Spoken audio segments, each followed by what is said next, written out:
我自己来吧。别动，我来。我看看。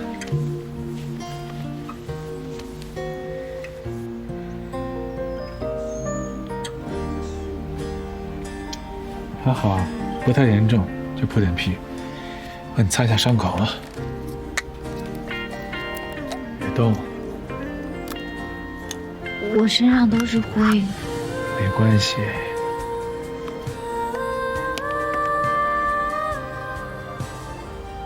忍着。小雪呢？让她跟饶之回去了。你没和她一起吗？我有事儿啊。什么事儿？追你啊。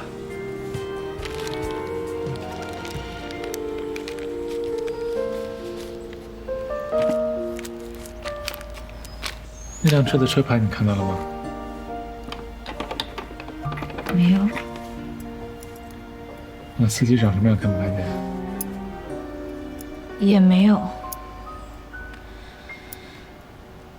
当时天太黑了，对方又亮着强光，我也很害怕，我就只顾着往前跑。我甚至都没有看清那辆车到底是不是冲我来的。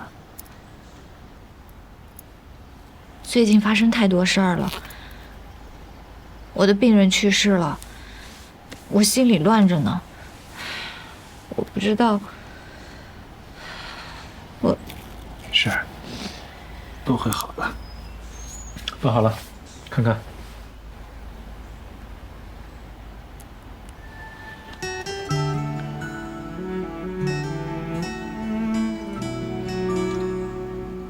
包扎技术不错呀。那当然了，名师出高徒嘛。过奖了，论包扎我还真不如你。哎，我说的名师也不是你。啊？是伊赛亚的那个护士，你见过的？哦，就是上次在酒吧喝酒的那个姑娘。对。交际还挺广的嘛。你知道猎人学校的淘汰率是多少吗？听说是地狱式训练。90%。我们那一期只有14个人通过。如果不是因为你告我的状啊，我就是那一期的第1名。哎，训练的时候也总受伤，3天2头的跑医务室。那个小护士跟我年纪差不多，每次给我包扎得很认真，剪的纱布也漂亮，还会对着我的伤口念诗。念诗？对啊。爱情很短，遗忘很长，相思成灰，重灰亦相思。这些都是我从他嘴里听到的诗句。他喜欢聂鲁达。他是想撩你吧？我不知道啊。你也喜欢他？我喜欢看他包扎的样子，喜欢他绣的纱布，喜欢他念诗的口吻。对着伤口念诗会加速愈合这件事，他深信不疑。歪理。对啊，没有一点医学根据，可他就是深信不疑。每个人都有属于自己的一点相信，在别人看来毫无道理。就像你对卓然，你刚才离开，就是怕我说出他的名字吧？你不愿意怀疑他，所以才逃避的，对吧？我不想讨论这个话题。又跑啊？往哪儿跑？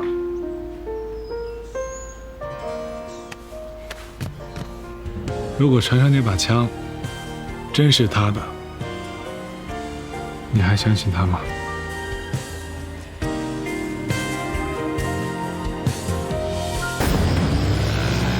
要不走！要不走！要不走！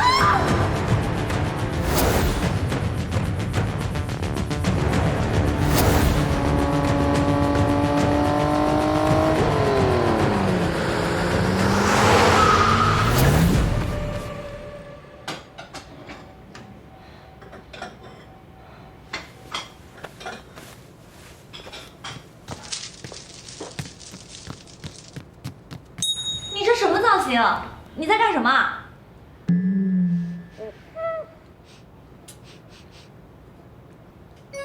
榴莲？你居然会买榴莲？我的天哪！你该不会是在做榴莲蛋糕吧？失败了。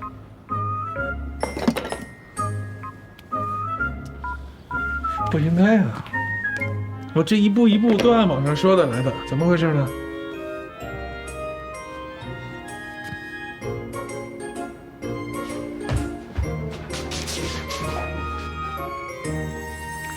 ？180度双面平均受热烤半个小时，你调的是单面，梁队长。嗨，我说呢。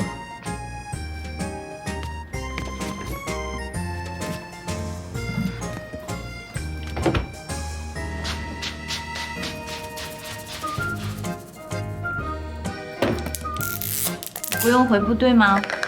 我休假嘛。哦，怎么了？虽然不想承认，但是在这个时候能在家里看到你，还是很安心的。我就知道。不过你为什么突然要做榴莲蛋糕啊？我觉得吧，你应该吃点甜的，压压惊。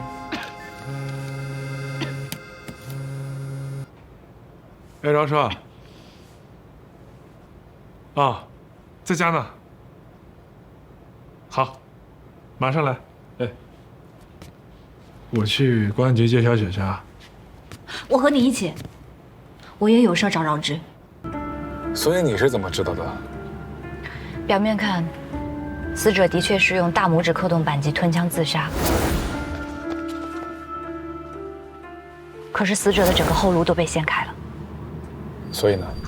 我刚刚对比了大量的吞弹自杀案例，后颅被掀开的全是用食指扣动扳机，而用拇指扣动扳机自杀的所有案例里，死者打穿的应该是后颈。如果不是巧合，那就说明不是自杀，而是他杀之后伪造成了自杀现场。马上摸排全市的3级党员公司，着重找那位卓总聊一聊。是。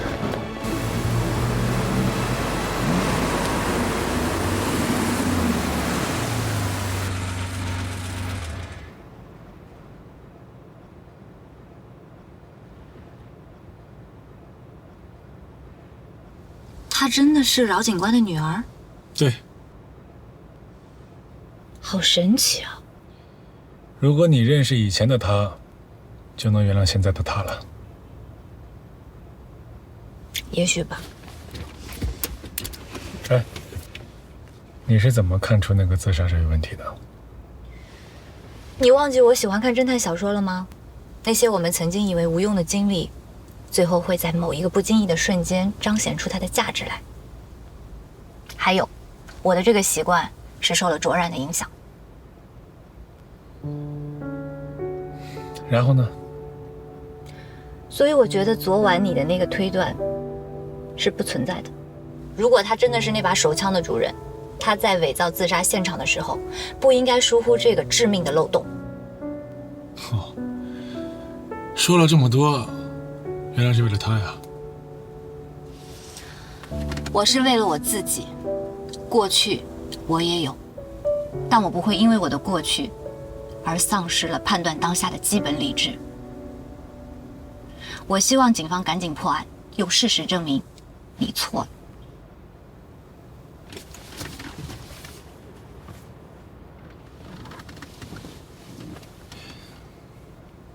那我希望你能赢。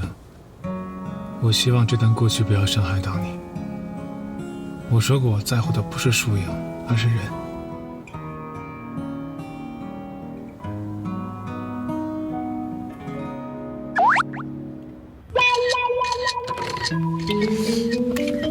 干嘛呢？ What happened？ 我没想到我一睡醒就要吃一堆狗粮。我得走了。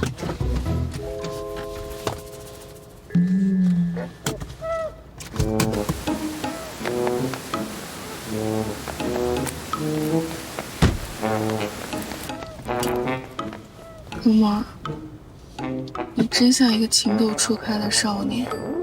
我本来就少年。舅妈问我你和夏初进展到哪一步了，我怎么回答？你刚才拍那个照片啊？我打死都不删。你发给他，发给他，也发给我一张。哦，真是活久见。对于一晚上烤糊7个蛋糕的一夜7次郎而言，刚刚的成功注定是一个难忘的时刻。有什么想对我和二喵说的吗？人类第9大奇迹呀！让我下来，桌上还有点渣渣。你去哪？让我下来呀！他居然把我们丢下了。快让我下来，桌上还有一点。可能发情期的男人眼里就只有爱情吧。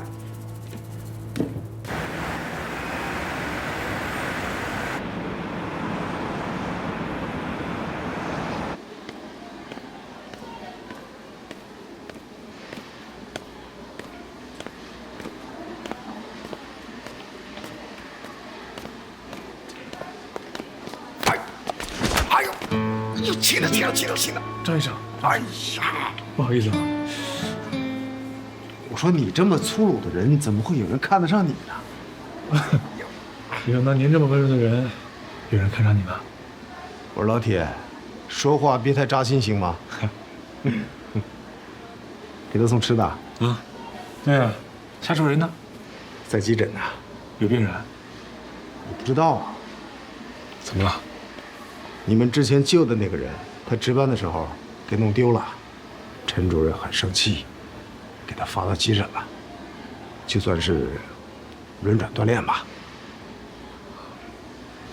我去看看去。啊！我说你这人追女孩就这么笃定，毫不犹豫啊？哎呀，这当兵那么忙，哪有时间犹豫啊？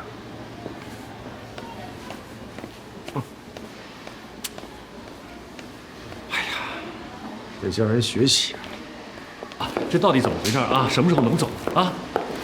医生，你倒是给个准话呀！我女儿的病到底什么时候能好？您没有听清楚我刚刚跟您说的话吗？您女儿现在的情况十分危险，血液灌流之后还要继续治疗，这个过程会非常的艰难，所以需要你们家属和病人全力配合。这也太难了吧啊！这一下子我就花了5000多，这接下来怎么办？再说这人不是已经就醒了吗？为什么不能出院？你们非得把我们榨干了才放人是吧？您到底知不知道百草枯是什么？不就是除草剂吗？我听人说了，没什么毒性。您听谁说的？我才是医生，您听我的行吗？10毫升的百草枯就可以致死。您女儿现在的情况十分危险，您知道吗？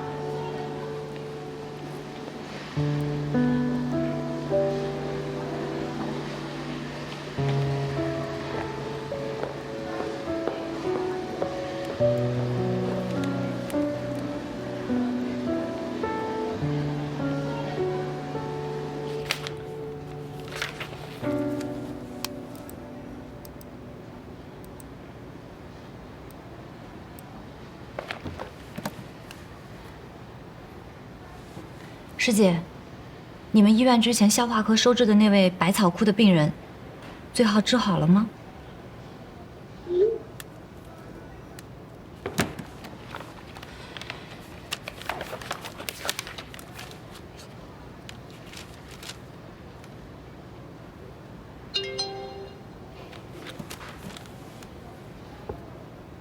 入院14天后，血氧开始往下掉，只有60%，氧分压也不好，上了呼吸机，结果加重肺泡损伤，恶性循环，上周已经去世了。我不是已经跟你说过了？跟我说什么？我以为是病人家属。现在跟病人家属处这么好，还有人给你送吃的。做成了？尝尝看。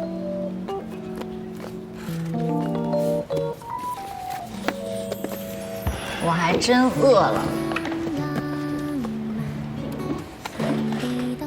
凭借一下。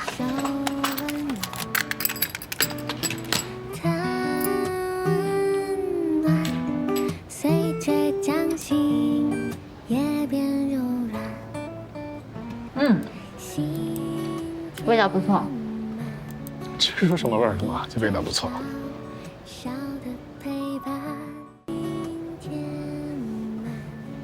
榴莲味儿的。那我出去吃吧。在这吃吧，没事儿。我现在对这个榴莲味儿已经免疫了。那你尝一口。哎，那还是不必了。那你还是不喜欢？我当然不喜欢了。那你为什么要做榴莲蛋糕？因为你喜欢。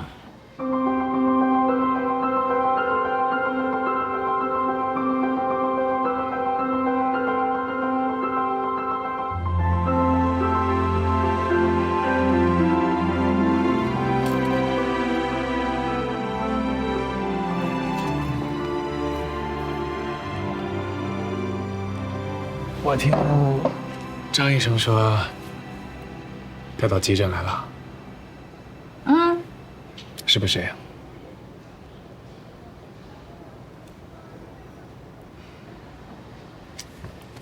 说实话，还挺不适应的。这2天，经我手的病人就已经走了3个，还有1个因为百草铺中毒，现在正躺在病床上。你别看他现在好好的，可能到了明天中午，他的肝脏就会开始衰竭，紧接着就会出现肺炎、肺不张、肺水肿，或者肺部纤维化，最后被活活的憋死。直到死，病人的意识都是清醒的，可怕吧？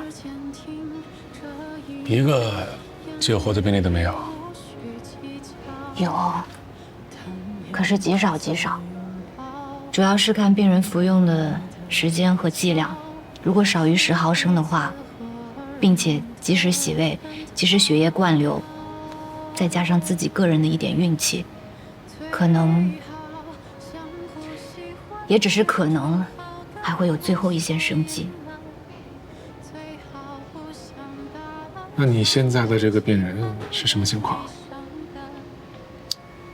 我不知道，他什么都不说。他为什么要自杀？喝了多少、多长时间？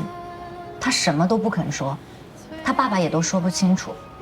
如果真的喝了很多的话，就没有必要抢救了。可是万一呢？万一他只是喝了一点，万一还有救活的机会呢？他只有18岁，18岁这么好的青春年华，他为什么要这么做呢？他长得很可爱，而且才刚刚入大学，也很漂亮，人缘又好，就是和同学吃了一顿饭，聚了个餐，晚上回家就开始喝毒药。你说他为什么？究竟的发生了什么？他为什么要喝那玩意儿呢？性侵啊！什么？你说这个女孩又年轻又漂亮，刚上大学，恋爱都没谈过，那为什么出去吃个饭回来就自杀？也许就是因为性侵，让她想到自杀，所以她也不想开口。